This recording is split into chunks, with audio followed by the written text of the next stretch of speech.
اس لیے کہ رسول پاک صلی اللہ تعالی علیہ وسلم کے سوا کوئی اس قیامت کے میدان میں تمہارا دستگیر نہیں ہے جب تک وہ تیری سفارش نہ کریں. اللہ بھی تجھ سے کلام کرنے والا نہیں ہے.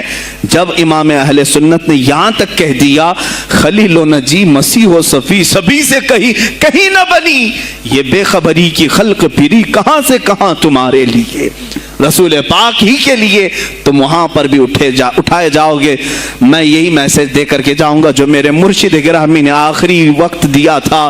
زندگی یہ نہیں کسی کے لیے, زندگی ہے نبی کی, نبی کے لیے.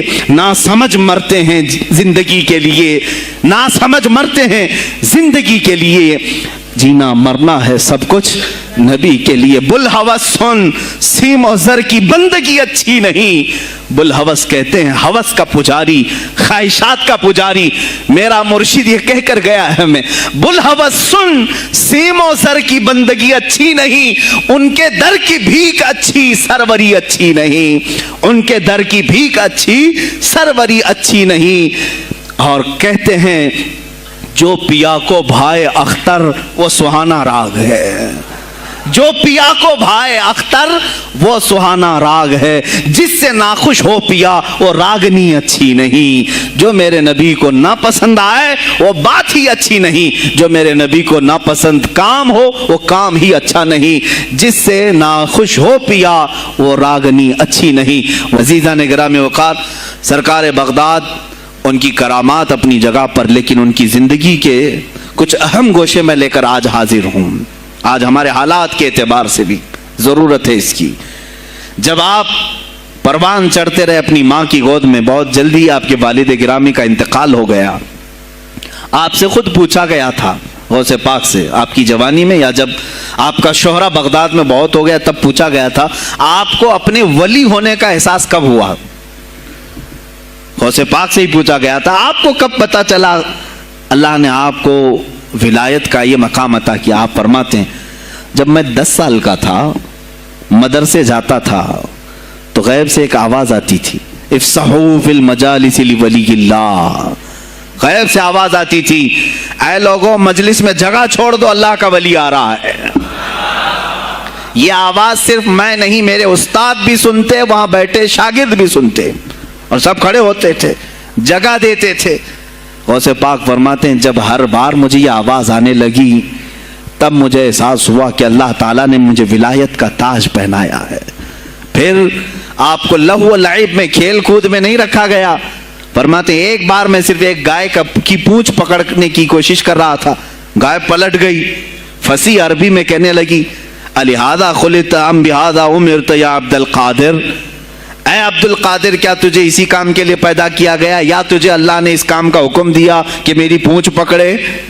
غوث پاک فرماتے ہیں میں چونک گیا کہ یہ ایک جانور مجھ سے عربی میں بات کر رہا ہے. اور اس کے بعد وہ گائے خود کہنے لگی اے عبد القادر تجھے اللہ نے اپنی مخلوق کے لیے بنایا ہے, اپنے بندوں کو راہ راست پر لانے کے لیے.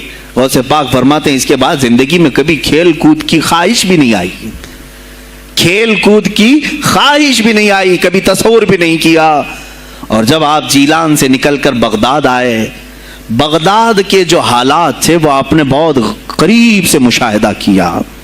میرے عزیزو, آج کے جو حالات ہیں نا, آج کے جو حالات میں نے پڑھا اس سے بھی زیادہ ڈینجر حالات اس زمانے کے تھے. آج لوگ حالات کی شکایت کرتے ہیں, بہت سارے علماء مولانا ہم سے یہ کہتے ہیں حالات اب صحیح نہیں ہیں, ویسے نہیں ہے پہلے. میں تمہیں غوث پاک کے حالات بتاتا ہوں. اس وقت سیاسی حالات کیا تھے, اس وقت سیاسی حالات اتنے خطرناک ہو چکے تھے.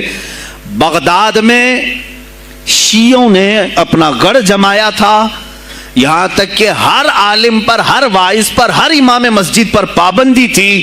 سیدنا ابو بکر صدیق اور حضرت عمر کا کوئی نام نہیں لے سکتا تھا, کوڑے مارے جاتے تھے. شیخین کا اگر کسی نے نام لے لیا کسی عالم نے, کوڑے مارے جاتے تھے.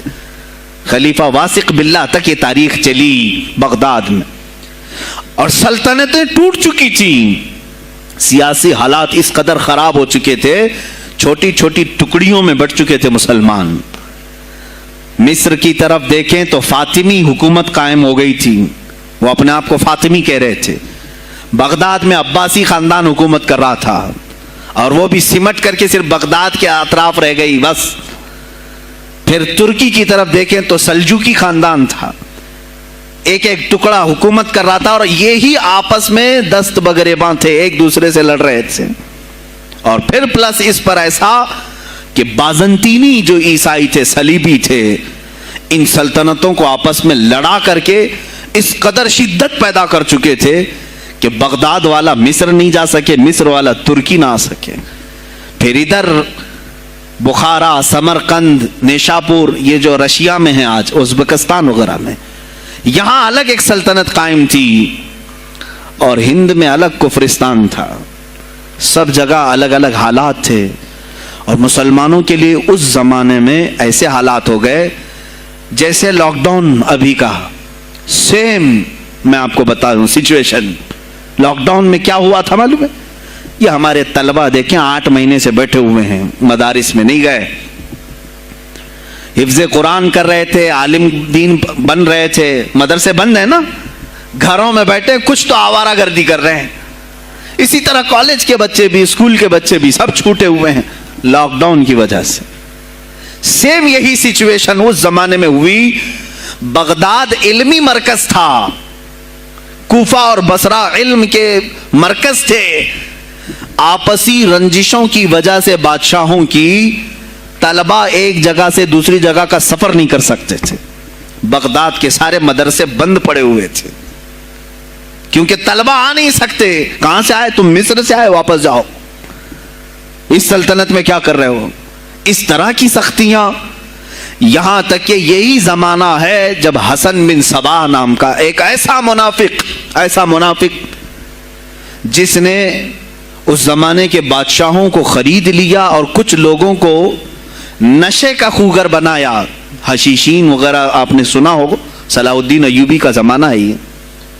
غوث پاک سے صرف 4 سال بعد صلاح الدین ایوبی آئے, صرف 4 سال بعد. اس زمانے میں حسن بن صباح نے ہزاروں نوجوانوں کو نشے کا عادی بنا دیا تھا, ہزاروں نوجوان. اور کیسا نشہ, کوکین, افیون وغیرہ سب تو لے کر کے تو لوگ ہوش میں آ جاتے ہیں. وہ ایسا تھا کہ اس نے جو نشہ دکھایا تھا, ایک چھوٹے سے کمرے میں ان کو رکھتا اور انہیں بتاتا کہ یہ درخت ہیں, یہ نہر ہے, یہ محل ہے, یہ حور ہے, تو اسے وہ جنت ہی سمجھتے تھے. اور پھر اس کمرے سے باہر نکالتا اس کو, تڑپ تڑپ کے آدمی مر جاتا کہ مجھے میری جنت میں واپس کرو. وہ جنت نہیں کمرہ ہوتا تھا, لیکن نشہ اسے ایسا کرایا جاتا تھا کہ اس کمرے کو وہ جنت سمجھنے لگتا تھا. اور ان نوجوانوں سے کیا کرایا جاتا تھا؟ ان کو نشے کا عادی بنا کر کے باہر نکالا جاتا, انہیں ٹارگیٹ دیا جاتا, فلاں مجلس میں جاؤ, فلاں خلیفہ کو قتل کرو, فلاں وزیر کو مارو, فلاں سپاہیوں کو مارو, فلاں عالم دین کا قتل کرو. اور وہ اپنا ٹارگیٹ پورا کر کے آتے اس لیے کہ انہیں نشہ چاہیے تھا. وہ 1 دن 2 دن سے زیادہ اس نشے کے بغیر رہ نہیں پاتے ہیں. وہ اپنا ٹارگیٹ کرنے کے لیے اپنی جان بھی جوخم میں ڈالتے ہیں. اس طرح کے کئی حملے خلفاء پر کرائے حسن بن صباح نے. اور جانتے ہیں, میں نے آج تاریخ دیکھی, حسن بن صباح نے علماء اہل سنت کو اس زمانے کے 40,000 علماء کو قتل کرایا. یہ وہ زمانہ تھا جب بغداد کا حال یہ تھا کہ نشہ زیادہ ہو چکا تھا, علم دین کے مراکز بند ہو رہے تھے اور علماء بولنے میں ہچکچا رہے تھے, ڈر رہے تھے. اور سلطنتیں آپس میں ایک دوسرے سے ٹکرا رہی تھیں. جو خلیفہ بیٹھتا وہ نہایت ہی عیاش قسم کا خلیفہ آتا تھا. اکثر خلیفہ عیاش آئے, ان کے حریم میں, ان کے حرم خانے میں, یعنی ان کے محل میں 40 عورتیں ہوا کرتی تھیں جن کے ساتھ وہ وطی کرتے, جمع کرتے. جبکہ وہ مسلمان خلیفہ, ایک بادشاہ کے لیے چاہے کوئی بھی ہو 4 سے زیادہ کی اجازت ہے. 40 کنیزاؤں کے ساتھ وہ زندگی گزار رہے ہوتے ہیں. اس میں عیسائی بھی ہوتی, یہودی بھی ہوتی, سب قسم کی ہوتی. یہ خلفاء کا حال تھا. تم کیا کہہ رہے ہو ہمارے زمانے کو؟ ارے حالات برے ہیں, حالات برے ہیں. ابھی اور میں بتاؤں کتنے برے حالات اس زمانے میں تھے. علماء کو کوڑے مارے جاتے تھے اگر بولے, ارے شیخین کا نام لینے پر پابندی بغداد میں لگ گئی ہو، اس سے بڑا اور ظلم کیا ہو سکتا ہے؟ سیدنا ابو بکر صدیق، حضرت عمر کا نام لینے پر کوڑے مارنے لگائے جاتے۔ ایسے حالات میں شہنشاہ بغداد سیدنا عبد القادر جیلانی بغداد آئے ہیں جب آپ کی عمر صرف 18 سال کی تھی۔ 18 سال کی جوانی میں آپ نے ملاحظہ کیا، حالات کو دیکھا، تعلیم حاصل کی بڑے بڑے اساتذہ سے۔ آپ کے اساتذہ فقہ میں الگ ہیں، حدیث میں الگ ہیں، تفسیر میں الگ ہیں، علم کلام میں، کئی علوم و فنون پہ آپ نے مہارت حاصل کی۔ اس کے بعد حالات دیکھ کر کے آپ نے کیا کہا؟ اچھا وہ اتنی عبادتوں کے عرصے میں جانتے ہیں کہاں کہاں کا سفر نہیں کیا انہوں نے؟ جنگلوں کا سفر، صحراؤں کا سفر، بیابانوں کا سفر، یہاں تک کہ سری لنکا کی سرزمین تک پہنچے، ملتان تک آئے۔ یہ تاریخ کی کتابیں بتاتی ہیں آپ نے پیدل یہ سارے سفر کیے، پھر واپس اسی بغداد آئے جہاں کے حالات بڑے ہی کشیدہ تھے، اور خلفائے وقت کے خلاف زبان کھولنا یہ آگ سے کھیلنے کے برابر تھا، آگ سے کھیلنے کے برابر تھا۔ اور سب سے بڑا مسئلہ تو غوث پاک کے لیے یہ تھا کہ آپ بغداد کے نہیں تھے، عراق کے نہیں تھے، آپ جیلان سے آئے تھے۔ جیلان ایران میں ہے۔ اس زمانے میں طبرستان ایک صوبہ تھا، طبرستان کا ایک شہر جیلان تھا۔ جیلان سے آئے ہوئے تھے بغداد میں، آپ کی زبان فارسی تھی۔ فارسی زبان کا ایک طالب علم بغداد میں آیا ہے، اور بغداد پورا عربیوں کا ہے، فصیح عربی بولنے والے لوگ، اور نہایت ہی عیاشی میں پڑے، ان کی اصلاح کیسے کریں؟ دل میں بار بار یہ احساس ہوتا۔ غوث پاک فرماتے میری زبان فارسی تھی اور ان کی زبان عربی ہے، میں ان سے خطاب کیسے کروں، ان کو اصلاح کے راستے پر کیسے لاؤں؟ بار بار سوچتے تھے، لیکن دل میں ایک درد ہوتا تھا کہ امت مصطفیٰ کو اس حال میں میں نہیں چھوڑنا چاہتا۔ ایک دن ایک مسجد میں غمگین حالت میں سوئے، ظہر کا وقت تھا، نماز پڑھ کر کے آپ آرام کر رہے ہیں، اور جیسی آنکھ بند ہوئی سرور کائنات صلی اللہ علیہ وسلم تشریف لائے۔ پوچھا عبد القادر کیوں غمگین ہے میرے بیٹے؟ کہا کہ یا رسول اللہ صلی اللہ علیہ وسلم زبان میری اجمی ہے، فارسی، میں عربیوں کے بیچ بیٹھا ہوں، اصلاح کرنے کی کوشش کرتا ہوں، لیکن مجھے یہ اجمی سمجھیں گے۔ اللہ کے نبی صلی اللہ علیہ وسلم نے فرمایا تو اپنا منہ کھول۔ آپ نے منہ کھولا، حضور پاک نے اپنا لعاب پاک ڈالا، دوسری بار ڈالا، تیسری بار ڈالا، چوتھی بار ڈالا، پانچویں، چھٹی، 7 مرتبہ حضور پاک نے اپنا لعاب پاک دیا اور کہا عبد القادر اب اٹھ اور بیان کرو۔ فرماتے ہیں خواب میں نے حضور اکرم صلی اللہ علیہ وسلم کا لعاب پاک لیا، تھوڑی ہی دیر گزری تھی، میرے خواب میں ہی میرے جد کریم مولا کائنات علی مرتضیٰ تشریف لائے۔ کہا پھر وہی سوال کیا عبد القادر کیوں نہیں بیان کرتے؟ کہا میں فارسی النسل، فارسی ہوں اور عربیوں کے بیچ میں ہوں۔ انہوں نے کہا تو اپنا منہ کھول۔ باب العلم، باب مدینۃ العلم، علی کرم اللہ وجہہ الکریم اپنا لعاب پاک ڈالتے ہیں، 1 بار، 2 بار، 3 بار، 4 بار، 5 بار، 6 بار، بس کیا۔ غوث پاک نے کہا نانا جان نے مجھے 7 مرتبہ پلایا، آپ نے 6 مرتبہ۔ علی کرم اللہ وجہ الکریم فرماتے ہیں میں برابری تو نہیں کر سکتا، وہ رسول کائنات ہیں۔ عزیزان گرامی وقار، غوث پاک فرماتے ہیں پھر میری آنکھ کھلی، اور اسی جامع مسجد میں جب میں کھڑا ہوا اور خطاب کے لیے لوگوں کو پکارا تو دیکھا ادھر سے بھی مخلوق آ رہی ہے، ادھر سے بھی آ رہی ہے، سامنے سے بھی آ رہی ہے۔ مجمع اتنا کثیر کہ تل دھرنے کی جگہ مسجد میں نہیں تھی، اور جب آپ کا خطاب ختم ہونے کو تھا لوگ اپنے کپڑے پھاڑنے لگے اور بے ہوش ہونے لگے۔ اتنی تیر بہدف کلمات تھے کہ سیدھے سینے میں پیوست ہو جاتے، دلوں میں اتر جاتے۔ اس کے بعد وہی دن تھا سیدنا عبد القادر جیلانی کو لوگوں نے ہاتھوں ہاتھ اٹھایا۔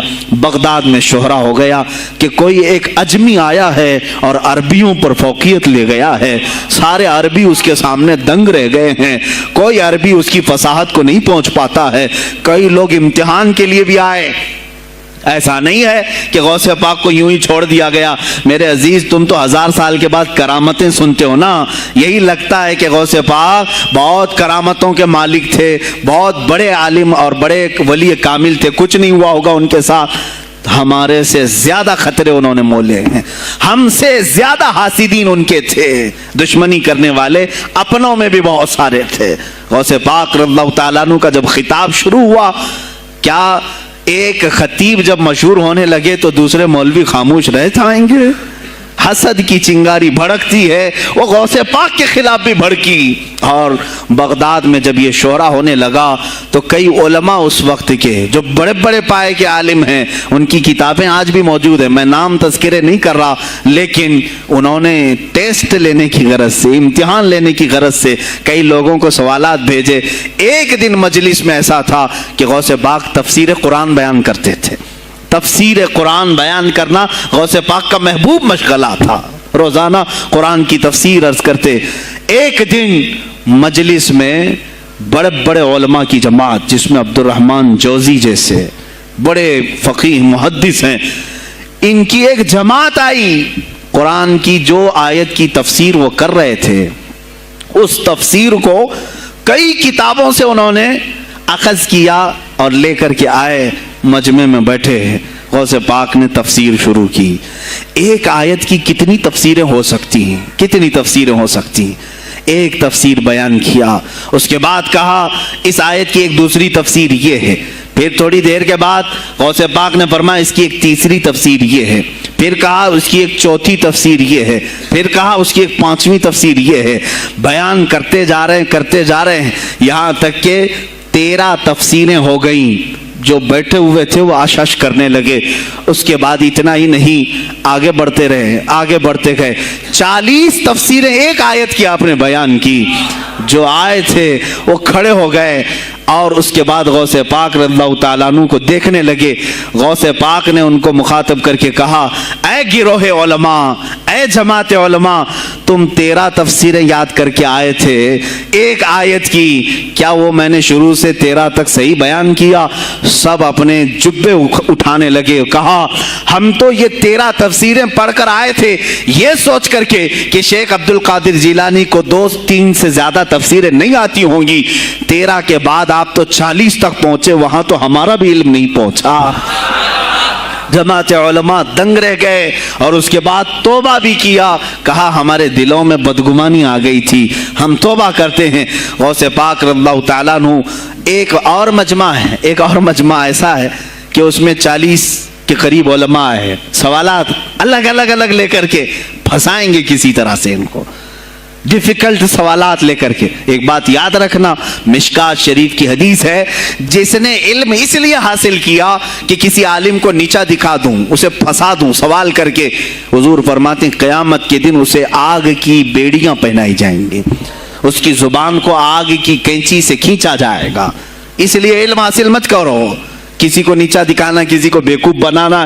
ایک کتاب کہیں سے پڑھ کر کے آئے، مولانا کے پیچھے پڑ گئے، یہ بتاؤ صحیح ہے کہ نہیں ہے؟ پھر اگر اس مولانا صاحب کے دماغ میں اس وقت وہ مسئلہ نہیں تھا، انہوں نے کہا نہیں معلوم، تو آپ کو لگا کہ ہاں میرے سے زیادہ تو ان کو بھی نہیں معلوم، تم نے تو ایک ہی چیز حل کر کے ان کے سامنے پیش کی ہے۔ عزیزان گرامی، اس طرح کی چیزیں ہرگز نہ کریں، یہ بہت بڑا گناہ ہے مغالطے میں ڈالنا۔ غوث پاک رضی اللہ تعالیٰ عنہ ایک جماعت سے خطاب کر رہے ہیں، 40 علماء آئے، الگ سوالات نوٹ کر کے، میں یہ پوچھوں گا، تم یہ پوچھنا، تم یہ پوچھنا۔ غوث پاک رضی اللہ تعالیٰ عنہ نے اپنا خطاب کیا اور سوالات کے لیے اس دن محفل کا وقت ہی نہیں دیا، کہا آج سوالات کوئی نہیں کرے گا۔ وہ لوگ تو سوالات لے کر کے آئے تھے، سب مجمع میں خطاب کے بعد جس کو جو پوچھنا ہے آپ کہتے ہیں کہ پوچھ لو، اس دن کا کوئی نہیں پوچھے گا، آؤ صرف مصافحہ کر کے جاؤ، آؤ صرف مصافحہ کر کے جاؤ۔ تو یہ جو علماء کی جماعت تھی، ان کو بلایا، ایک آتے ان کو سینے سے سینہ لگاتے اور کہتے تیرا یہ سوال تھا، اس کا یہ جواب ہے۔ دوسرا آتا اس سے کہتے تو یہ گھر سے سوچ کے آیا تھا، تیرا سوال یہ ہے، اس کا جواب یہ ہے۔ اس طرح 40 سے مصافحہ کیا، معانقہ کیا، ان کے سوالات کے پوچھنے سے پہلے جوابات بھی دے دیے، اور اس کے بعد کہا کہ اے گروہ علماء، تم سوال کرتے اور میں جواب دیتا تو عبد القادر کی کیا اس میں خصوصیت تھی؟ تم سوال بھی نہ کرو میں جواب دوں تب پتا چلے گا کہ میں بندہ قادر ہوں، میں قادر کا بندہ ہوں۔ تم نے سوال بھی نہیں کیا اور میں جواب دوں تو تمہیں احساس ہوگا کہ میں قادر کا بندہ ہوں۔ اللہ رب العزت کا کی صفاتی نام ہے۔ عزیزان گرامی وقار، علماء نے تنگ کیا، پریشان کیا، آپ کے مجموعوں کو روکنے کی کوشش کی، لیکن ایسا نہیں ہے کہ غوث پاک نے ہر ایک کو اپنی کرامت سے زیر کر دیا ہو، ان علماء کو پورا سلا دیا ہو۔ نہیں، فیس کیا ہے، مقابلہ کیا ہے، پریشانیاں اٹھائی ہیں، اور خلفاء کے وقت کے سلاطین کی بھی بہت ساری ایسی سختیاں تھی جس کو آپ نے برداشت کیا۔ کئی لوگوں نے آپ پر پابندیاں لگانے کی کوشش کی تھی، یہ تو سرکار غوث پاک کی استقامت تھی کہ آپ جمے رہے۔ اور سب سے بڑا کام آپ کا کیا تھا معلوم ہے؟ خانقاہ کے گدی نشینوں غور سے سنو، جو غوث پاک کا نام لیتے ہیں، سرکار غوث پاک رضی اللہ تعالیٰ عنہ کی اس صفت کو میں بیان کروں تو یہ بغلیں جھانکیں گے۔ ابھی غوث پاک نے سب سے بڑا کردار کیا کیا جانتے ہیں آپ؟ لوگ کہتے ہیں خانقاہی ماحول قائم کرنا ہے، اللہ اللہ کرو، تسبیح لو، دلوں کی صفائی کرو، سب صحیح ہے، لیکن غوث پاک نے تقریباً 25 سال صرف جہاد پر بیان کیا ہے، صرف جہاد پر۔ کہا کہ اے گروہ مسلمین، تم پر اللہ نے ذلت مسلط کر دی ہے اس لیے کہ تم نے کوششیں ترک کر دی ہیں، حکومتوں کو صحیح کرنے کے لیے آپ نے باغ ڈور سنبھال لی تھی۔ غوث پاک جب بیان کرتے ممبر سے تو وقت کا جو تخت تھا وہ بھی ہلنے لگ جاتا تھا۔ خلیفہ مستنجد باللہ اس زمانے کا خلیفہ ہے، اور تنگ آ گیا غوث پاک کے پاس جب وہ بیان کرتے اور ان کی عیاشیاں کھول کھول کر کے ذکر کرتے تو لوگوں میں اب احساس جاگنے لگا، کوئی تو اللہ والا آیا ہے جو نظام خداوندی قائم کرنے کی بات کر رہا ہے، نظام مصطفیٰ قائم کرنے کی بات کر رہا ہے۔ بغداد کی یہ حالات جب ہونے لگے، میرے عزیزو، سلطان الاولیاء غوث پاک کی ہی شہ پر جانتے ہیں صلاح الدین ایوبی جیسا ایک مرد مجاہد پیدا ہوا ہے۔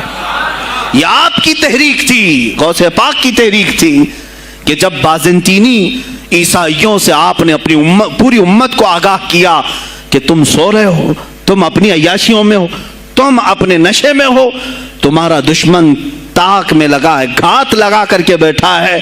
اور ہوا بھی یہی کہ غوث پاک کے وصال کے صرف 10 سال بعد صلیبیوں نے حملہ شروع کر دیا بغداد پر، مصر پر، ترکی پر، ہر جگہ، اور یہی حملے کی وجہ تھی صلاح الدین ایوبی جیسا مرد مجاہد کھڑا ہوا، اور پھر انہوں نے پورے بیت المقدس کو فتح کر کے اپنے سر ایک صحرا باندھا۔ آج تک امت اس کے احسان کو یاد کرتی ہے۔ میرے عزیزو، غوث پاک کے زمانے کے ہیں صلاح الدین ایوبی۔ اتنا ہی نہیں، آپ ہی کی تحریک تھی، غوث پاک کی تحریک تھی کہ تم جوانوں کو تیار کرو، تمہاری زندگی عیاشی کے لیے نہیں، اللہ کا نظام قائم کرنے کے لیے ہے۔ تم اللہ کا نظام قائم کرنے کے لیے آئے ہو دنیا میں، کیونکہ اللہ نے تمہیں خلیفۃ اللہ کہا ہے۔ اللہ کے تم خلیفہ ہو، تم نائب ہو اللہ کے، تم یہاں پر اپنی موج مستی کے لیے نہیں آئے۔ اب اس زمین پر بات ہوگی تو صرف میرے مولا کی ہوگی، اس زمین پر بات ہوگی میرے مصطفیٰ کی ہوگی۔ یہ سیدنا عبد القادر جیلانی کا اعلان تھا۔ ہے کوئی آج پیران اسلام وہ اعلان کریں کہ آج اس زمین پر صرف ہم ناموس رسالت کی بات کریں گے؟ کون ہے؟ کیوں بیٹھے ہو؟ غوث پاک سے اگر تمہاری ادنا سی نسبت ہے تو پھر تمہیں اپنے جوانوں کو، اپنے مریدوں کو یہ سکھانا ہوگا کہ موٹے موٹے نذرانے دینے سے نہیں چلے گا، اپنی گردنیں حضور کو پیش کرنے کے لیے تیار کرو۔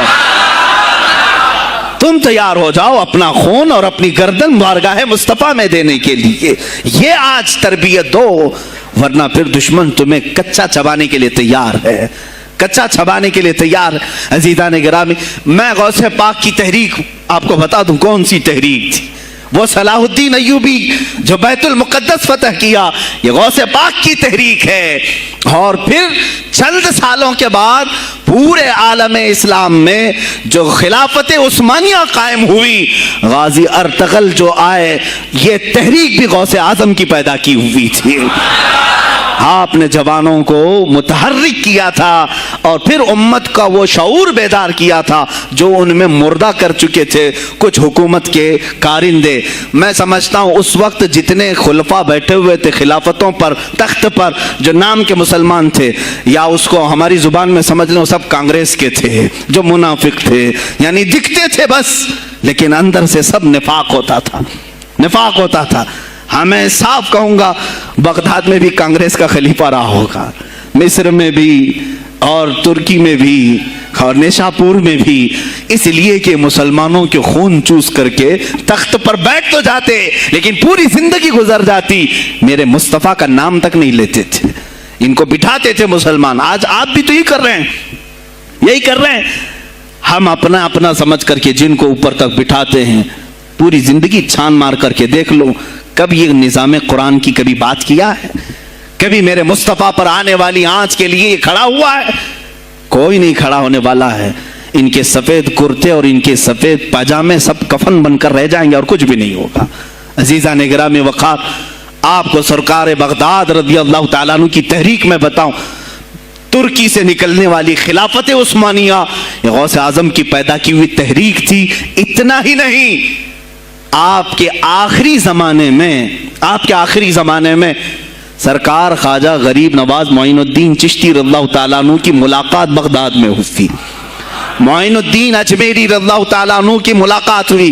تاریخ دان نے لکھا، آج میں نے پہلی مرتبہ اس کو پڑھا اور آپ کے سامنے پہلی بار بتا رہا ہوں، سرکار بغداد اور حضرت خواجہ غریب نواز کی ملاقات کے بارے میں بہت سارے باتیں چلتی ہیں کتابوں میں بھی، میں نے اپنے مرشد سے بھی پوچھا تھا۔ بہرحال ایک تاریخی ایک کتاب سے مجھے آج یہ بات ملی کہ سلطان الاولیاء غوث پاک نے حضرت خواجہ غریب نواز کو کیا وصیت کی تھی، کیا کہہ کر کے بھیجا تھا۔ ان کے پاس غوث پاک نے، غریب نواز نے بہت ساری انعامات، اوراد، وظائف، طرق، اجازات سب حاصل کیے، لیکن ہندوستان جب آئے کیا کیا انہوں نے؟ یہ بھی بتایا گیا کہ غوث پاک کی یہ تحریک تھی۔ کیا؟ سلطان الہند سرکار غریب نواز نے شہاب الدین غوری کو بلا کر کے ہندوستان میں پرچم اسلام لہرانے کا حکم دیا تھا۔ یہ تحریک بھی سرکار غریب نواز نے لائی تھی بغداد کے ولی کامل سے۔ تم کیا سمجھتے ہو یہ اولیاء خالی مسلح لے کر کے گھومتے تھے؟ یا اولیاء اکرام صرف گدی نشین تھے؟ نہیں میرے عزیزو، یہ حکومت وقت کو آنکھ میں آنکھیں ڈال کر بات کرتے تھے اور پھر نظام مصطفیٰ کی بات للکار کر کے کرتے تھے۔ آج کے زمانے میں کچھ لوگوں نے اولیاء کو ایسا پیش کیا ہے جیسے وہ درویش بس جنگل میں رہتے تھے اور کچھ نہیں۔ نہیں میرے عزیزو، وہ اللہ کے شیر تھے، اللہ کے شیر تھے۔ اسی لیے تو اقبال نے کہا ہے اللہ کے شیروں کو آتی نہیں روباہی۔ وہ کبھی لومڑی پن کا انہوں نے اپنے آپ میں اظہار ہی نہیں کیا کہ نہیں یہ بھی چلے گا وہ بھی چلے گا، کبھی نہیں۔ وہ گرجتے تھے اپنے تخت پر، اپنی خانقاہوں پر۔ دیکھیں خلیفہ مستنجد باللہ، ابو المظفر اس کو کہتے ہیں، بغداد کا وہ خلیفہ، عباسی خلیفہ، بڑا طاقتور، اور اسی کے زمانے میں غوث پاک ہیں۔ ایک فارس سے آنے والے اجمی عبد القادر، شیخ عبد القادر، جب بغداد کی جامع مسجد میں بیان کر رہے ہوں، در و دیوار ہل رہے ہیں۔ وہ اپنے خلافت کے دربار میں بیٹھا ہے خلیفہ، اچانک بہت زور کی آواز آئی، پورے محل میں گونج گئی۔ پوچھا یہ آواز کیسی بغداد میں؟ لوگوں نے معلوم کر کے بتایا کہ شیخ عبد القادر جیلانی نے چھینک ماری، ان کے مریدوں نے صرف جواب دیا ہے۔ ان کو چھینک آئی تھی، جواب میں لوگوں نے یرحمک اللہ کہا، وہ خلیفہ وقت کے محل تک پہنچ گئی آواز۔ تو اس نے کہا یہ تو پورا ہلا دینے کی بات ہے۔ ایک بات یاد رکھو میرے عزیزو، آواز ہو سکتا ہے تمہاری مسجد سے باہر جائے نہ جائے، تمہاری آواز کا دار و مدار تمہارے گلے پر نہیں ہے، ایک بار تم پکارو گے پہنچانا میرے مولا کا کام ہے۔ اب ہماری آواز کہاں کہاں تک پہنچتی ہے، کس کے ٹائر پھٹتے ہیں، یہ سب بات کی بات ہے۔ تم پکار کر کے تو دیکھو اللہ رب العزت کے نام پر۔ عزیزان گرامی وقار، مستنجد باللہ آیا اور وہی کیا جو ہر عیاش کرتا ہے۔ ظاہر سی بات ہے مولوی صاحب کچھ لے دے کے چھوڑ دو، جان بخش دو، جاؤ کہیں بیٹھو، آپ اللہ اللہ کرو۔ کہاں یہ حکومت سیاست کی باتوں میں آپ آ گئے؟ چند دنوں پہلے میں نے بھی سیاست کی بات کی تو مجھے بھی ایک مشورہ ایسا آیا کہ آپ کو انٹرسٹ ہے ایم پی بننے کا، ایم ایل اے بننے کا؟ میں نے کہا مجھے انٹرسٹ تو نہیں ہے لیکن کرسی صاف کرنے کا انٹرسٹ بہت ہے، اس پر جو کچرا ہے اس کو صاف کرنے کا انٹرسٹ بہت ہے۔ انشاءاللہ العزیز وقت آئے گا وہ صاف ہوں گی بھی۔ عزیزان گرامی، مستنجد باللہ 10 اشرفیوں کی تھیلیاں لے کر سننے کی غوث پاک کے دربار میں آیا۔ آپ مریدین کے ساتھ بیٹھے، ارے وہ حال و قال کی مجلسیں ہیں۔ مستنجد باللہ آیا غوث پاک کی بارگاہ میں، کہا کہ یہ حضور آپ قبول کر لیں، نذرانہ ہے۔ آپ نے کہا تو رکھ لے اپنا نذرانہ، تو اپنے پاس رکھ لے۔ کہا کہ ہدیہ قبول کرنا سنت ہے، آپ سنت کے خلاف کرتے ہیں۔ غوث پاک نے کہا اللہ ایک تھیلی لیا اور اپنے بغل میں دبا کر کے اس کو نچوڑنا شروع کیا تو اس سے خون ٹپکنا لگا۔ خون اتنا ٹپکنے لگا تو حاضرین مجلس دم بخود رہ گئے۔ خلیفہ مستنجد باللہ بھی دیکھ رہا تھا۔ غوث پاک نے فرمایا ابھی تو یہ ایک تھیلی ہے، میں 10 کو نچوڑوں گا تو یہ خون تیرے دربار تک پہنچ جائے گا، تیرے دربار تک پہنچ جائے گا۔ تو مجھے وہ اشرفیاں دینے آیا ہے جو تو نے غریبوں کے مال کو چوس کر کے حاصل کیا، تو مجھے خریدنے کے لیے آیا ہے۔ اگر مجھے تیرے خاندان کی حرمت کا خیال نہ ہوتا تو میں آج پورے بغداد کی نالیوں میں اسی کا خون بہاتا۔ خلیفہ مستنجد باللہ بے ہوش ہو گیا، اور اس کے بعد جب ہوش آیا اس نے توبہ کیا اور آپ کے ہاتھ پر بیعت بھی کیا۔ اب اس کے بعد وہ خلیفہ ایسا پاک ہوا، نظر غوث جو پڑی۔ اب اس کے بعد دربار خلافت کے حالات کیا ہو گئے سنیں۔ میں آج سیاست پر بات کر رہا ہوں۔ اب خلیفہ مستنجد باللہ کا دل جب صاف ہوا، 8 دن کے بعد وہ حاضر آیا، کہا سلطان الاولیاء اے شیخ عبد القادر جیلانی آپ حکم فرمائیں کہاں کس طرح کا گورنر رکھنا چاہیے، گورنر کس طرح کا ہونا چاہیے آپ دیں۔ غوث پاک نے اپنے خلفاء کو حکم دیا کہ لسٹ بنائی جائے، اسلامی سلطنت میں گورنر کون ہوگا۔ لسٹ بنی، کہا وہ ہوگا جس کی تہجد قضا نہیں ہوتی، وہ گورنری پر آئے گا جو سنت رسول کو ہلکا نہیں سمجھتا ہوگا، وہ گورنری پر آئے گا جس کی نمازیں کوئی قضا باقی نہ رہی ہوں، اس لیے کہ جو اللہ کا قرضہ باقی رکھے گا وہ لوگوں کا بھی مال کھا جائے گا۔ آپ نے لکھایا نام، خلیفہ مستنجد باللہ نے آپ کے اشارے پر گورنر پورے تبدیل کر دیے۔ ہر جگہ پر ایسے لوگوں کو رکھا جو سرکار غوث پاک کے یا تو مرید تھے یا خلیفہ تھے یا شاگرد تھے، اور ان کے دلوں میں اللہ کا خوف تھا، اور وہ پورے بغداد اور آس پاس کی سلطنتوں کو سنبھالے ہوئے تھے۔ ایک وقت ایسا آیا کہ وہی چند سال پہلے جو بغداد نشے میں ڈوبا ہوا تھا، 10 سالوں کے بعد لوگ کہنے لگے کہ آج بغداد ایسا لگ رہا ہے جیسے عمر بن خطاب کا زمانہ آ گیا ہو، عمر بن خطاب کا زمانہ آیا ہو۔ تم نے تو غوث پاک کی 11ویں کھائی ہے نا، اصلاح حکومت ان سے نہیں سیکھا، وہ آئے تھے نظام تبدیل کرنے کے لیے۔ آج میں علماء سے بھی یہی کہوں گا، تم حق بات تو پہنچاؤ قوم تک۔ آج حالات ایسے ہیں میرے عزیزوں، ڈر اور خوف ان کے سینوں پر طاری ہوا۔ کس بات سے ڈرتے ہو؟ کیا تم نے اللہ کی ذات پر ایمان نہیں لائے؟ یہ نہیں کہتے ہو موت و حیات اللہ کے ہاتھ ہے، رزق اللہ کے ہاتھ ہے، پھر ڈرتے حکومت وقت سے کیوں؟ مجھے ابھی چند دنوں پہلے ایک میسج یہ بھی آیا تھا کہ حضرت آپ تو پاکستان کے علامہ خادم حسین کی تعزیت پر بیان کر رہے ہو، آپ دیکھ نہیں رہے یہاں کا ماحول کیسا ہے؟ عزیزان گرامی، اس دن مجھے افسوس اس بات پر ہوا، سوال پر، ہائے افسوس، اس قدر تمہارے ضمیر مردہ ہو گئے، اس قدر تم بزدل ہو گئے، لاکھوں لوگوں کے دلوں میں شمع عشق مصطفیٰ جگانے والے پر تمہاری زبان بند ہے، تمہاری زبان بند ہے۔ میں نے صرف ایک جملہ کہا، کوئی فرق نہیں پڑتا، میں اس ملک میں رہ رہا ہوں جہاں کا پرائم منسٹر ایک سور خبیث فرانس کے صدر کے لیے ٹویٹ کر سکتا ہے، تو میں پڑوسی ملک کی کسی عاشق رسول کی تعزیت کیوں نہیں کر سکتا؟ کیوں نہیں تعزیت کر سکتا؟ اگر تجھے اگر ہندوستان کی تخت پر بیٹھنے والے کو فرانس کے صدر سے کوئی دلی عشق ہے، محبت ہے، تم اس کی معشوقہ ہو یا محبوبہ ہو، مجھے فرق نہیں پڑتا، لیکن اتنا ضرور ہے عاشق رسول مشرق میں ہو، شمال میں ہو، جنوب میں ہو، مغرب میں ہو، جب اس کی روح جائے گی تو ہماری بھی روح تڑپے گی۔ ہماری ڈور بندھی ہوئی ہے مدینۃ الرسول سے۔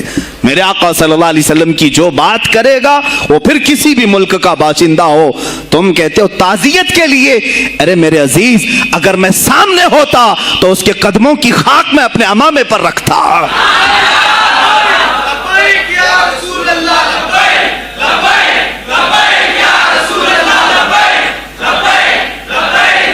عزیزان گرام وقار، یہ بہت خاموشی ہم نے اختیار کی، بہت خاموشی، کوئی بات نہیں۔ تم دیکھو گے حالات خراب ہونے کی جو شکایات آج کر رہے ہیں علماء، تم سب کے سب جاؤ گے۔ مجھے ابھی بچوں نے بتایا کوئی کانگریس کے لیڈر کا انتقال ہو گیا تو پیر صاحب تعزیت کے لیے باہر کھڑے ہو گئے، باہر آ گئے، ہم ان کی تعزیت کرتے ہیں۔ ڈوب مرو چلو بھر پانی میں، تمہاری گدی پہ ہی مر جاؤ۔ تمہاری زبانوں پر جب عاشق رسول کے لیے تعزیت کے الفاظ آنے میں ہچکچاہٹ آتی ہے، کون سا عشق رسول، کون سا کلمہ تم نے پڑھا ہے؟ غوث پاک کی اگر تمہارے اندر ذرا برابر بھی نسبت ہے تو میں کہوں گا میرے عزیزو، سلطان الاولیاء غوث پاک عاشق رسول ہی نہیں، فنا فی الرسول تھے۔ میرے نبی کی بات پر اگر کوئی انگلی بھی اٹھاتا، آپ یا تو اپنی کرامت سے اس کا منہ توڑ جواب دے دیتے۔ کسی عیسائی نے صرف یہ کہا تھا میرے نبی عیسیٰ افضل ہے، وہ مردوں کو زندہ کرتے تھے، آپ کو جلال آیا، کہا محمد افضل نہیں ہے اس لیے کہ وہ مردے زندہ نہیں کرتے تھے، آپ اس کا ہاتھ پکڑ کر قبرستان لے گئے۔ میرے نبی پر بات کرتا ہے، میں تجھے زندہ کر کے دکھاتا ہوں۔ اپنی کرامت سے مردے کو زندہ کر کے دکھایا۔ اب بول کون افضل ہے، عیسیٰ افضل ہے کہ میں افضل ہوں؟ تو نے تو عیسیٰ علیہ السلام کو مردے زندہ کرتے دیکھا تو نہیں، لیکن عبد القادر کو سامنے دیکھا۔ غوث پاک نے کہا میں اپنا موازنہ عیسیٰ علیہ السلام سے نہیں کرتا ہرگز، لیکن یاد رکھنا میرے نبی پر اگر زبان کھولے گا تو عبد القادر اپنے قدم سے اس کو جواب دے گا۔ وہ جواب دیتے، آپ کی زندگی ناموس رسالت کی حفاظت کے لیے گزری ہے۔ سلطان الاولیاء غوث پاک رضی اللہ تعالیٰ عنہ کی بارگاہ میں جب ایک سوال آیا کہ لوگ کہتے ہیں نبی ہر جگہ کیسے حاضر ہو سکتے ہیں، آپ نے خود کر کے دکھا دیا۔ کوئی صاحب آئے، کہا ہمارے گھر دعوت ہے آپ تشریف لائیں، کہا ٹھیک ہے آتا ہوں۔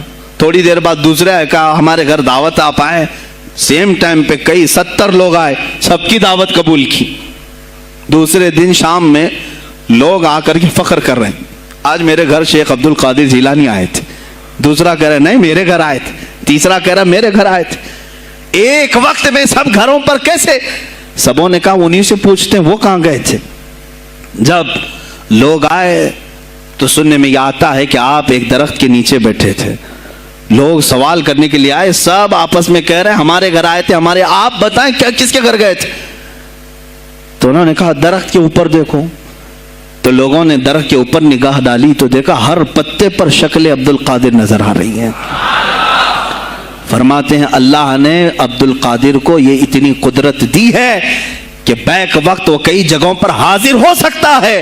تو جب ایک غلام رسول کو اللہ نے یہ طاقت دی تو رسول مختار کو کتنی طاقت دی ہوگی۔ انہوں نے ناموں سے رسالت کو واضح کیا ہے میرے عزیزو۔ اولیاء کاملین اسی لیے آتے ہیں، وہ نبی کا پرتو بن کر کے آتے ہیں، اور آج ان کے نام کی 11ویں کھا کر کے موٹے ہو رہے ہیں، بس اور کچھ نہیں۔ اور لوگ یہ سمجھتے ہیں نفس کو موٹا کر کے تم اپنی زبانوں میں گھی لگا چکے ہو، بولو گے تو پکڑے جاؤ گے، بولو گے تو تمہارے اوپر کیس ہو جائے گا، ہو نہیں تو۔ میرے عزیزو آج تو حالات ایسے ہیں، میں رو پڑا کل جب مجھے یہ رپورٹ ملی کہ صرف ہندوستان کی سوشل میڈیا پر 25,000 پوسٹ میرے نبی کی شان میں گالیاں دی گئی ہیں، 25,000 لوگوں نے گستاخی کی ہے۔ تم بھی تو رات بھر انٹرنیٹ چلاتے ہو، پورا کا پورا وقت اپنے موبائل میں صرف کرتے ہو، جانا ہے تمہیں بھی میرے آقا کی بارگاہ میں، یاد رکھنا حضور پاک صلی اللہ تعالی علیہ وسلم کے دربار میں جانے والے ہو اور تمہارا کوئی عذر قبول نہیں کیا جائے گا۔ حضرت سعد بن ربیع کی وہ بات مجھے یاد آتی ہے، جنگ احد میں حضور کی حفاظت کے لیے لڑتے لڑتے میدان میں ایسے آ گئے تھے کافروں کے کہ آپ کے گوشت کے ٹکڑے اڑ رہے تھے، جسم کے گوشت کے ٹکڑے اڑ رہے تھے. میرے آقا دیکھ رہے تھے. شام کا وقت ہوا، احد کا میدان، آوازیں، سناٹا، 70 لاشیں پڑی ہوئی تھی صحابہ کی. اللہ کے نبی نے پکارا میرے سعد کو ڈھونڈو، کہاں ہے سعد، کہاں ہے؟ صحابہ کہتے ہیں ہم آواز دینے لگے سعد تم زندہ ہو، رسول تجھے بلا رہے ہیں. حضرت سعد بن ربی 7 لاشوں کے نیچے دبے ہوئے تھے اور سانسیں بھی چل رہی تھی، سانسیں چل رہی تھی. صحابہ نے جب آواز دینا شروع کیا کہ رسول پاک یاد کر رہے ہیں، وہیں سے وہ حرکت کرنے لگے. اندر سے آواز دی، اے جوانوں سعد زندہ ہے، میں یہاں لاشوں کے نیچے دبا ہوا ہوں. ہٹائی گئی لاشیں تو دیکھا ان کے جسم میں کچھ بچا ہی نہیں تھا، کچھ نہیں تھا، سب پھٹ چکا ہے. پیٹ کو تک چاک کیا گیا ہے، سانسیں باقی. سعد بن ربی کہتے ہیں اے صحابہ شاید میں رسول اللہ تک نہیں پہنچ پاؤں گا، حضور اونچے ٹیلے پر بیٹھے ہوئے ہیں، شاید نہیں پہنچ پاؤں گا، میرا سلام میرے نبی تک پہنچا دینا، حضور تک پہنچا دینا. لیکن آنے والوں کو کیا کہا جانتے ہیں؟ میں اے جوانوں تم سب سے کہوں گا آج کے حالات میں. سعد ابن ابی ربی کہتے ہیں اے صحابہ میں تو جا رہا ہوں، میری آخری سانسیں ہیں، لیکن اگر تمہاری آنکھیں چمکتی رہی، تمہارے جسموں میں جان باقی رہی، اور میرے نبی پر اگر کسی نے انگلی اٹھائی اور گالی دی، میں قیامت کے دن اسے نہیں چھوڑوں گا. اور یاد رکھنا اللہ کی بارگاہ میں تمہارا کوئی عذر قبول نہیں کیا جائے گا اگر تمہارے جیتے جی تمہارے نبی کی ذات پر کسی نے کیچڑ اچھالا. حضرت سعد ربی اتنا کہہ کر کے انتقال ہو گئے، وہ حضور تک پہنچائے بھی نہیں جا سکے. اے میرے عزیزو، اے جوانو، تم کیا سمجھتے ہو کہ تم دنیا سے اسی طرح نکل جاؤ گے؟ قرآن میں بھی اللہ نے کہا ام حسبتم ان تدخلوا الجنت، تم یہ سوچ کر کے بیٹھے ہو کہ ہم جنت میں چلے جائیں گے؟ پیر صاحب کا دامن پکڑ لیا ہے، مجھے تو جانا ہی ہے جنت میں، پیر بخشوا دیں گے ہمیں. تم برس میں ایک مرتبہ 11ویں کر کے اور فاتحہ نیاز کر کے سمجھتے ہو اسلام کا حق ادا کر دیا. یہاں تمہارے نبی کی عظمت پر روز بروز حملے ہو رہے ہیں. آج کفر کھل کر کے آیا ہے سامنے، نہیں دیکھتے آپ؟ کفر کھل کر کے سامنے آیا ہے تعصب کے ساتھ. ہر شہر میں جاتے ہوئے گنڈے للکار رہے ہیں اسلام کے خلاف ہمارے ملک میں. اگر میں کھل کر کے آیا تو میرا کیا جرم ہے اس میں؟ میرا کیا قصور ہے اس میں؟ کیا اب بھی میں نہ بولوں؟ ہاں آج تمہارے پاس طاقت ہے، پاور ہے، جو کچھ بھی حسر اور رسوخ ہے، اس سے زیادہ کیا کرو گے کہ تم مجھے جیل میں بند کر دو گے؟ میں کل کی تفسیر میں بھی یہی کہا. ایک مولانا صاحب نے کہا کیا آپ اتنا بول رہے ہیں، آپ پر ایسے ایکٹ لگائے جائیں گے کہ زندگی بھر آپ کی ضمانت ہی نہیں ہوگی. آپ پر ایسے قانون لگائے جائیں گے کہ آپ کی زندگی بھر ضمانت ہی نہیں ہوگی. میرا دل یہ کہتا ہے اے لوگو، اس طرح جی کر فائدہ بھی کیا؟ ایسی آزادی کس کام کی جس میں روز اٹھتے ساتھ میرے نبی کی شان میں گستاخیاں ہم سن رہے ہوں اور حضور کو کوسا جا رہا ہوں، ہم کھاتے پیتے گھوم رہے ہوں. اس سے بہتر ہے کہ جیل کی کوٹری میں ہم زندگی گزار لیں، کل بارگاہ مصطفیٰ میں اٹھنے والا چہرہ تو رہے ہمارے پاس.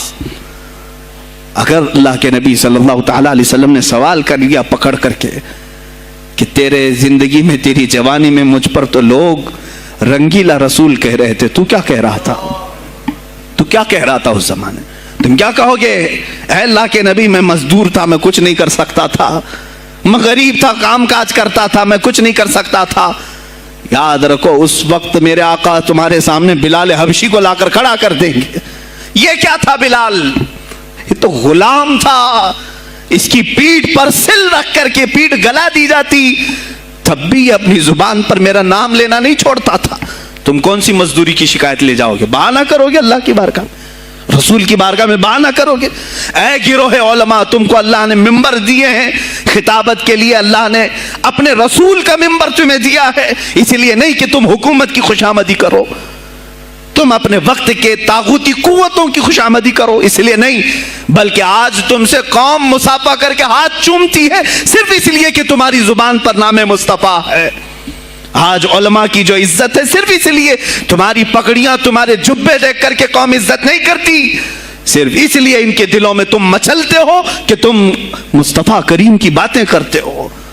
علماء کو جاننا چاہیے کہ تمہاری عزت نبی سے وابستہ ہے۔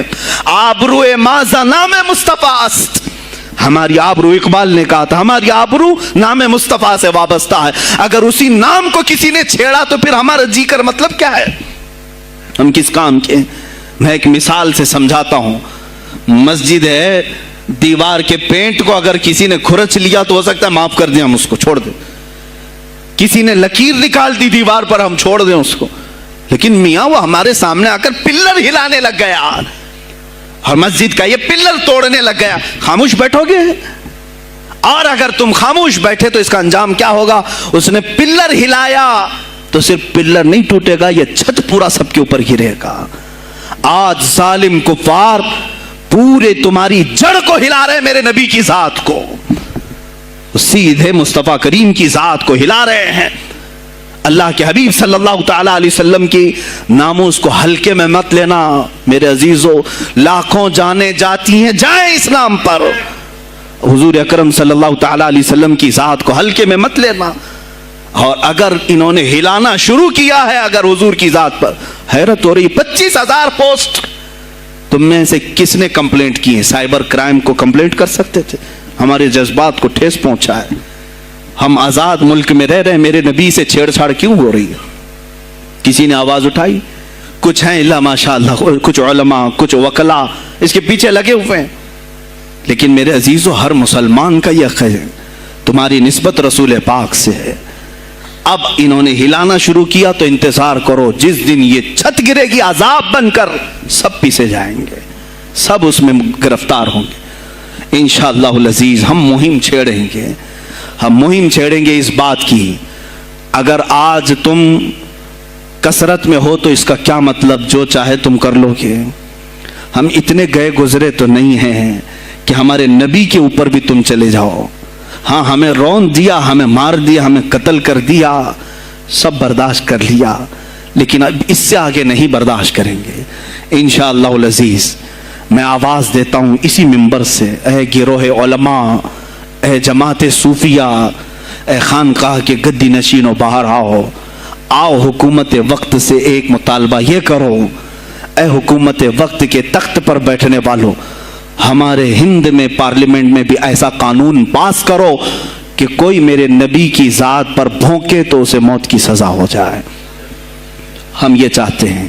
اگر اس قانون کو تمہیں لانے میں کچھ زندگیوں کی ضرورت ہے تو یہ فقیر حاضر ہے اور میرے ساتھ بھی کچھ تمہارے لیے حاضر ہوئے ہیں، لے لو ہماری جانیں اور ایک قانون ایسا بنا دو تاکہ قیامت تک پھر یہاں پر کوئی نہ بھونکے میرے نبی کی ذات پر۔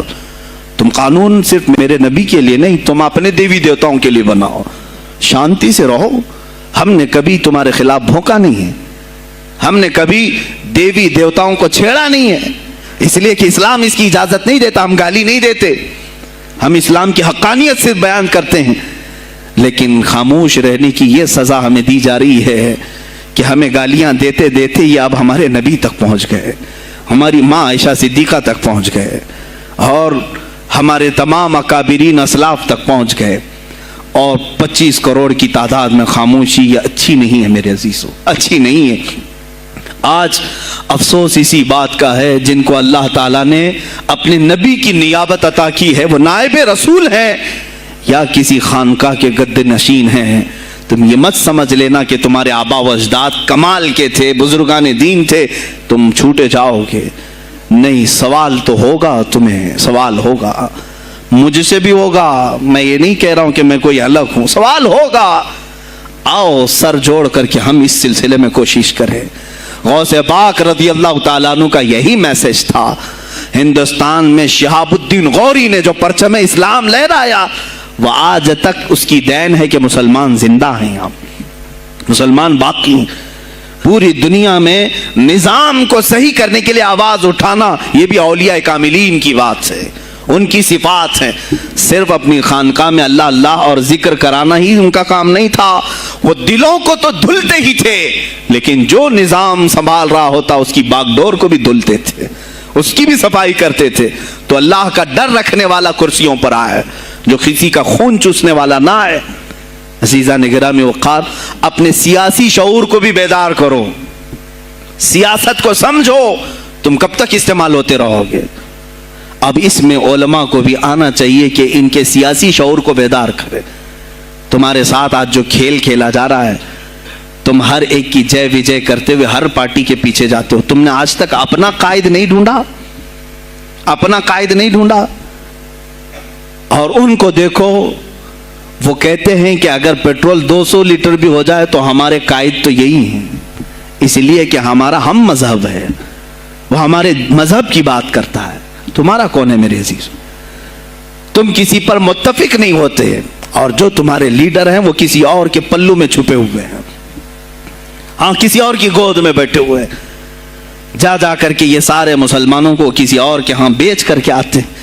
یہ سیاسی شعور بیدار کرو۔ مجھے معلوم ہے میری یہ باتوں کا سب سے زیادہ ایکشن کون لے گا، مجھے معلوم ہے سب سے زیادہ کس کو کھلبلی مچے گی، وہ بھی مجھے معلوم ہے، اسی لیے کہ میں ان سیکولر پارٹیوں کے بارے میں بول رہا ہوں جو چہرہ سیکولر بتا کر کے ہم آپ سب کے ووٹ لے کر کے چلے جاتے ہیں، اور پھر مجھے بتاؤ جن کو تم اپنا مسیحا سمجھ کر کے ان کے پیچھے جے جے کرتے گھومتے رہتے ہو، تمہارے مذہب پر آج کیا حملے نہیں ہوئے ہیں، کیا نہیں ہوئے؟ کشمیر آج تک جل رہا ہے، کہاں یہ کانگریس کیوں نہیں بات کرتی ہے جو پورے مسلمانوں کی مسیحا ہے؟ کہاں ہے وہ سماج وادی، وہ بی ایس پی، فلاں فلاں فلاں جو پارٹیاں جن میں سب مسلمان جاتے ہیں؟ کیا ان کو اتنا بھی شعور نہیں کہ وہ پارلیمنٹ میں اس کے خلاف بات کریں، کہیں کہ یہ مسلمانوں کے ساتھ ظلم ہو رہا ہے، ہم ان کے ووٹ لیتے ہیں؟ نہیں بات کریں گے، یہ صرف اور صرف تمہیں استعمال کرتے ہیں، اور انہیں معلوم بھی ہے ہم نے ان سب کو خریدا ہے، ان کے لیڈروں کے منہ میں اپنی زبان رکھی ہوئی، یہ کوئی بولے گا نہیں، انہیں معلوم ہے۔ تمہیں یہ اندازہ نہیں میرے عزیزو، آج میں بولوں تو لوگوں کو تکلیف ہوگی۔ کشمیر کے ایسے حالات ہیں، رو رہے ہیں وہاں پر۔ ایک مولانا ہے، مسجد کے امام ہیں، انہوں نے کہا، باضابطہ حلفیہ کہا نوجوان میرے پاس نماز کے لیے آتا تھا، اس نے یہ کہا کہ حضرت کیا سوسائڈ کرنے کی اجازت ہے؟ کہا کیوں؟ کہا میرے گھر میں کچھ لوگ داخل ہوئے، میں ان کا نام ذکر نہیں کر رہا ہوں، کچھ لوگ داخل ہوئے، مجھے ہاتھ باندھ کر کے کھڑا کیا، میری ماں اور میری بہن کو ننگا کیا، میرے سامنے کپڑے اتارے اور ان کی عزت لوٹی، اور اس کے بعد مجھے ہاتھ کھول کر کے چھوڑ دیا۔ مجھے بتائیں اس کے بعد بھی جینے کا کوئی مقصد رہتا ہے؟ مجھے بتائیں اس کے بعد بھی جینے کا کوئی حاصل ہے؟ یہ سب تمہارے ساتھ بھی ہوگا۔ جہاں میجورٹی ان کی مسلمانوں کی تھی وہاں یہ ننگا ناچ کر کے دکھایا ہے، تو یہاں تو تم بہت قلت میں ہو، تمہارے ساتھ بہت کچھ ہو سکتے ہیں، اب بھی اگر خاموش رہے۔ اسی لیے میں بار بار کہتا ہوں، اٹھو وہ گھر نہ حشر نہ ہوگا پھر کبھی، دوڑو کہ زمانہ چال اپنی چل گیا۔ تم اپنی سیاست کو منتخب کرو، تم اپنی قیادت کو منتخب کرو، اور اگر ابھی بھی سیاسی لاشعوری کی زندگی گزارتے رہو گے، لقمے بنتے چلے جاؤ گے، یہ کھاتے چلے جائیں گے۔ بات میں سلطان الاولیاء غوث پاک کی کر رہا تھا، لیکن مجھے یہ حالات پر گفتگو ضرور کرنی ہے، اس لیے کہ مجھے معلوم نہیں ہے کہ میری زبان پر کب تالے لگائے جائیں گے یا میری گردن پر کب چھری پھیری جائے گی، مجھے اس کا اندازہ نہیں۔ لیکن اے مسلمانوں، تم میری ذات سے الجھتے ہو تو الجھ جاؤ، مجھے اگر بلیم کرتے ہو، تانے مارتے ہو تو مار لو، چند دنوں کی بات ہے، جب تک میری سانسیں چل رہی ہیں تب تک مجھے گالیاں دو گے، لیکن جس دن میں بھی دنیا سے جاؤں گا اس دن تم ہماری باتیں یاد رکھو گے، اس دن یاد کرو گے۔ مجھے اپنے بچوں کو یہی بتانا ہے کہ اب وہ دور آیا ہے جہاں ممبروں سے بھی بولنے میں اب گھبراہٹ ہے، لوگ اپنے خوف کے مارے ایسے ہیں کہ اپنی روزی روٹی کے چکر میں میرے مصطفیٰ کی گالیاں سننا برداشت کر رہے ہیں۔ دیتا ہے دینے دو نا، ہمارا کیا بگڑتا ہے؟ اس پوزیشن میں تم آئے ہو آج، تمہارا امام جب اتنا بزدل ہے تو تمہارے دلوں میں کون سا ایمان باقی رہ جائے گا؟ اس لیے شعور پیدا کرو۔ اگر اولیاء کی نسبت تمہارے دل میں ذرا برابر بھی باقی ہے تو اٹھو میرے عزیزو، آپ قیامت کے دن جواب دہ ہوں گے میرے نبی صلی اللہ تعالی علیہ وسلم کی عظمت پر۔ آج جو حملے ہو رہے ہیں یہ ہماری زندگی کا سب سے بڑا ایشو ہے۔ آج مطالبے کرو، مانگو تو کس چیز کو مانگو؟ بس یہ ہے کہ میری نبی کی عزت سلامت رہے، مجھے دنیا میں اور کچھ نہیں چاہیے۔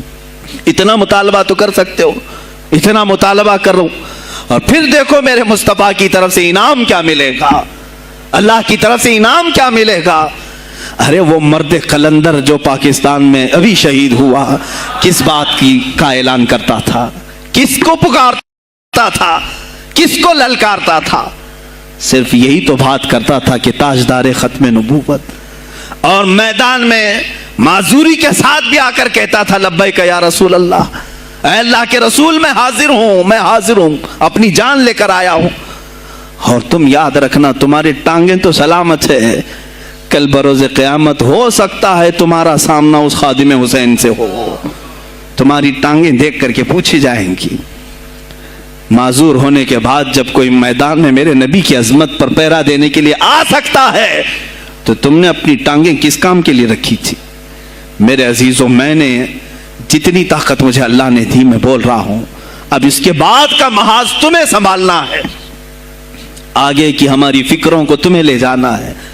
شاید اس زمانے میں ہم جی رہے ہیں جہاں اتنی آزادی نہیں ہوگی، چھوٹی سی بات کو آج بہت بڑا بنا کر کے اسے ختم کیا جاتا ہے، لیکن مجھے اندازہ ہے اس بات کا، ہندوستان کی آزادی میں بھی میرے اکابرین میں 30,000 علماء نے اپنی جانیں دی ہیں۔ کشمیر سے لے کر دلی تک ہر درخت پر ایک عالم کی لاش لٹکی ہوئی تھی، ان کی جانیں، ان کی قربانیاں رائے گاہ نہیں گئیں۔ 70 سال سے ہم مزے لے رہے ہیں، ان کی قربانیاں ہیں یہ۔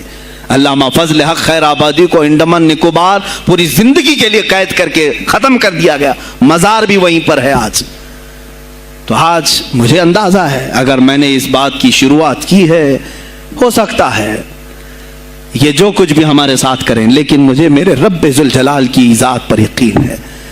میں یہی کہوں گا، اے اللہ، اگر ہمارے مقدر میں شہادت ہے تو اس سے بہتر کوئی اور موت ہے نہیں۔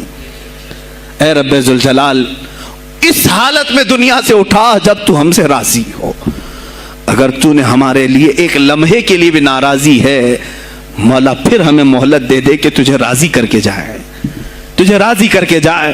میرے مصطفیٰ صلی اللہ تعالیٰ علیہ وسلم کو قبر میں ہمیں دیکھنا ہے، اس لیے ہم قبر میں جا رہے ہیں، لیکن اس حال میں دنیا سے جائیں کہ ان کی عظمت پر کچھ بول تو سکیں، ان کی ناموس پہ کچھ کر تو سکیں۔ عزیزان گرامی، سلطان الاولیاء شہنشاہ بغداد رضی اللہ تعالیٰ عنہ کی ذات پر جو ان کی کرامات ہیں، وہ ساری چیزیں پھر کبھی میں ذکر کروں گا۔ آج اسی پر میں اختتام کرتا ہوں، اسی پر جیو اور اسی پر مرو، انہیں جانا انہیں مانا، نہ رکھا غیر سے کھا، للہ الحمد میں دنیا سے مسلمان گیا۔ آج لے ان کی پناہ، آج مدد مانگ ان سے۔